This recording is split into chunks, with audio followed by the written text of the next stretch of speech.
So after putting the filter back in, I put the cover on and realized I had to take it back off again because I knew that I had a return line that was disconnected, but I thought all I had to do was just plug it back up. So I was getting ready to start it and plugged it up, and it just kept breaking on me. So I realized that it was too brittle really to work with, and so I'm going to go ahead and just change all the lines. Then we'll put the cover back on after that. I think what I'll replace first is the return line, which is this green line here. Green line, return line, goes to the primer bulb right here. So that was the one that was originally off. So let's go ahead and replace that. Now that goes into the tank right here. And it should be in the tank about, I think about a half an inch. So I'll show you that in just a second. Alright, so here's a close-up inside the tank here. There's the end of that return line. And you can see it goes into the tank about a half an inch, I guess.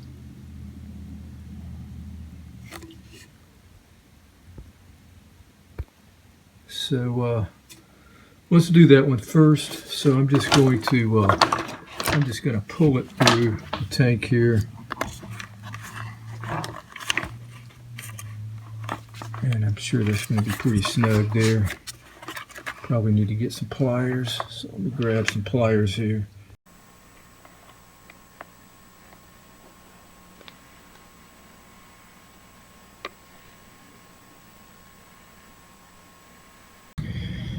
So here's the return line that I just pulled out, and you can see right up here is where it was in the tank.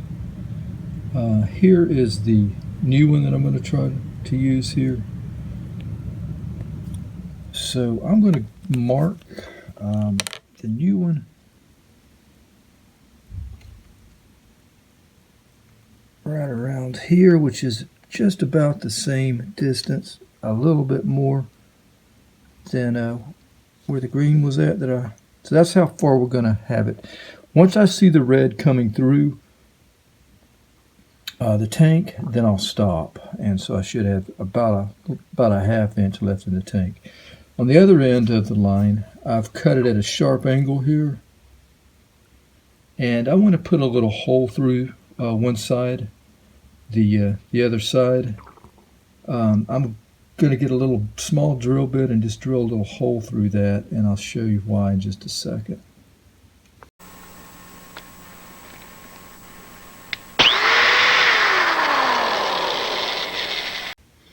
And here's a look at the hole that I just drilled. You can see it on this side here. So we need to feed this line through the tank. The hole is very small and snug, so it would be very difficult just to push this part of it into the tank. So we're going to have to feed it from the other side and pull it through. To do that, there is a wire that you can buy like this right here that comes with some of the kits. It's very rigid, so you could use this. It works great. I've used it before. However, I guess most people don't have one of these, so I think for the first time I'm going to try some of the steel wire. I've cut some of the 19 gauge wire here. This is about a foot of wire, and I've made the little loop there on the end that you see. And I've closed the loop for now, and I'm going to send it through the tank first before I connect the fuel line. Got the cap off, gas cap off on the other end here.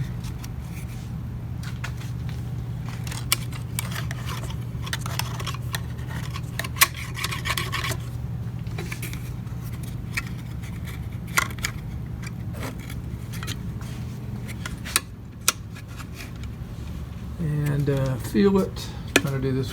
There we go. So now I'm just going to open the loop a little bit here and connect that new line. So there's a couple ways to put the loop through the hole. You could put it through like this.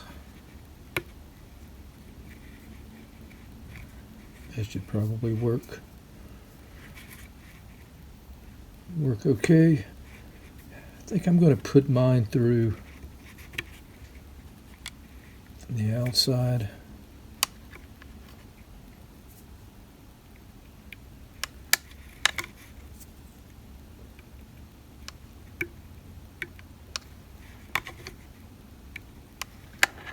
Like that.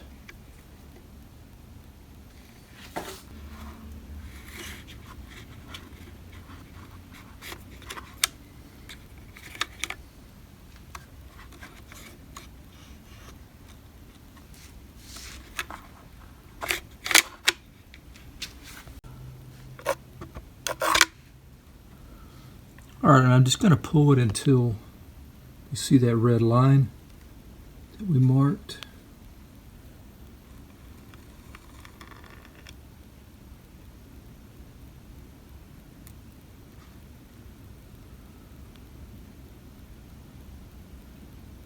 Right there.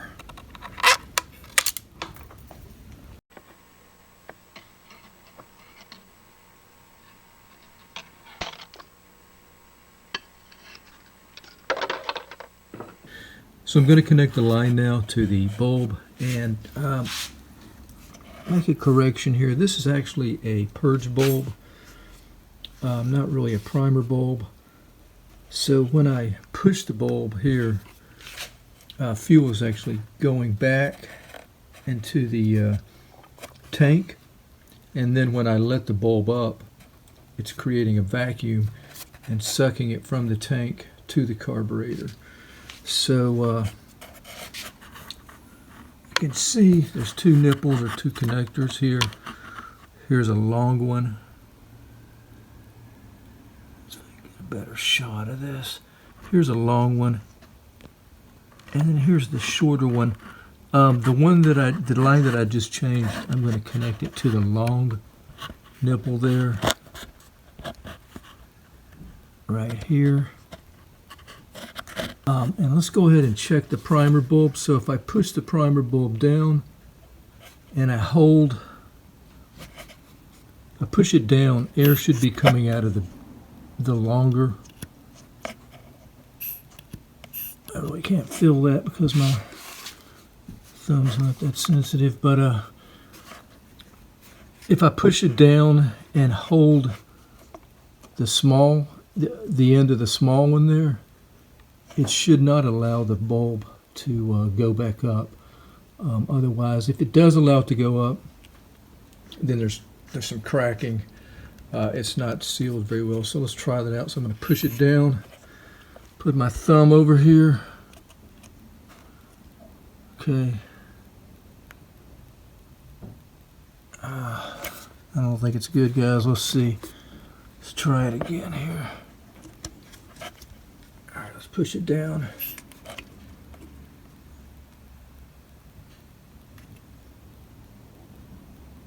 Okay, now I'm going to release it. Okay, so I think it's good. So I'm going to go ahead and, like I said, the line I just changed, the new line right here, I'm going to go ahead and connect that to the longer nipple here. So now I'm going to go for the main fuel line that goes to the carburetor. This one's actually in two pieces. There was a little connector right here. I don't have that anymore. But we will be unplugging it or pulling it off right here. And it goes through the tank here. The other end, which I've reached in there and grabbed, has the fuel filter on it.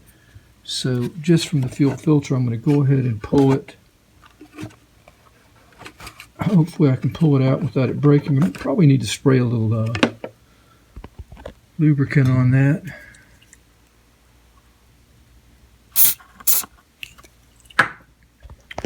But yeah, just gonna pull it through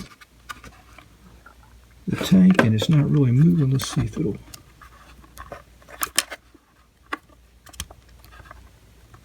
Okay. may be easier just to go ahead and pull it off from the filter here and just pull it out. So I'll go ahead and do that. Okay. Just pull it out here.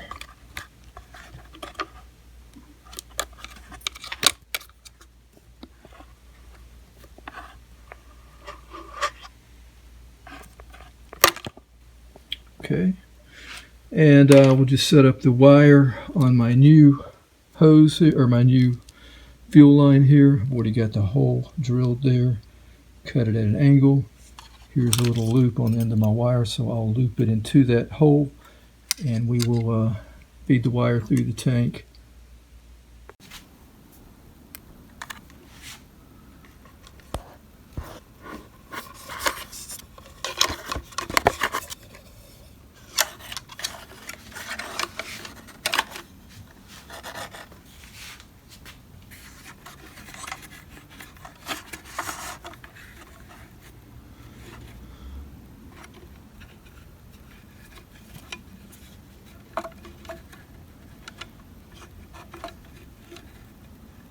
Okay, now I can connect it to the newly cut fuel line.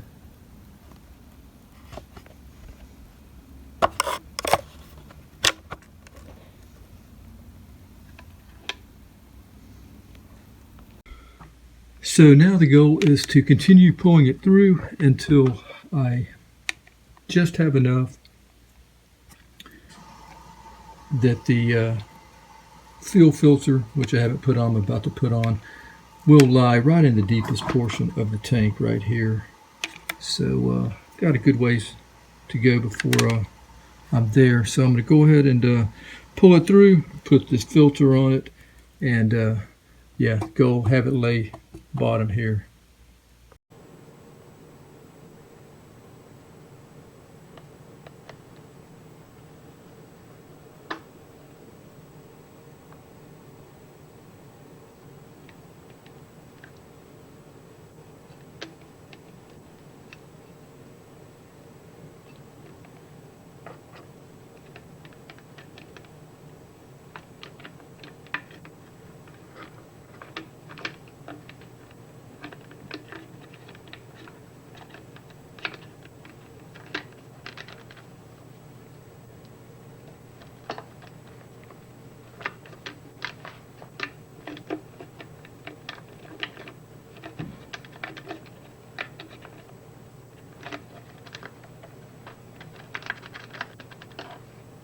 Alright, so the filter is lying in place here.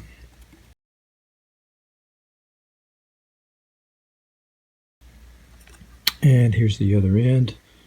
Needs to be put on the nipple.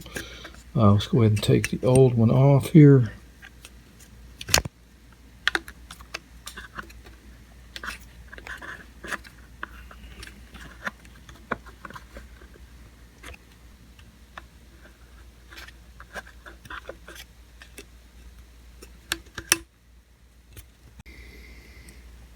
And that was hard to do with the fingers. Okay, we're almost done now. Just need to connect the line that goes to the other nipple you see there on the purge bulb. And just remove the old line from that. And it's the top of the carburetor here. I've already put the new line on the nipple there. So I'm just going to push it through.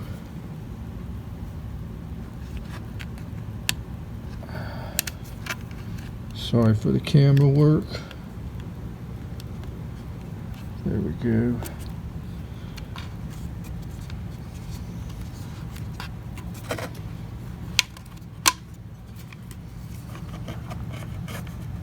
And just push that on.